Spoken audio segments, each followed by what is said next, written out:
ఏదైతే భారతదేశం వంక విదేశాలు కూడా ప్రపంచమే ఈరోజు ఇండియా వైపు తిరిగి చూస్తుంది.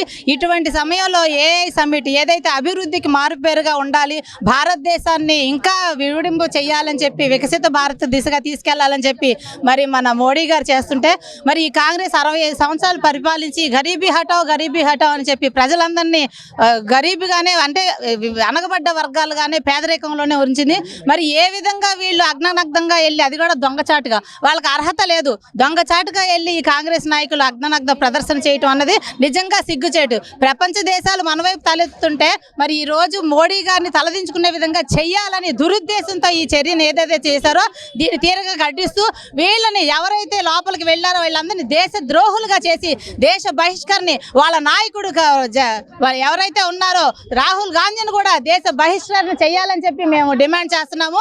అంతేగాని వీళ్ళకి కల్చర్ ఏంటంటే, నిజంగా మనం ఈ కల్చర్ నేర్చుకున్నాం, ఈ రోజుకి ఎంతో అభివృద్ధి చెందుతున్నాం. అట్లాంటి సమయంలో అర్ధనగ్ధం చేశారంటే నిజంగా వీళ్ళు ఆది మానవులే, అడవిలో ఉండాల్సిన మనుషులు. బట్టలు ఇప్పుకొని తిరగండి, మీకు సభ్యత సంస్కారం లేదు. కల్చర్ లేని కాంగ్రెస్ అంటే నిరూపించుకున్నారు అర్ధనగ్ధంగా తిరిగి.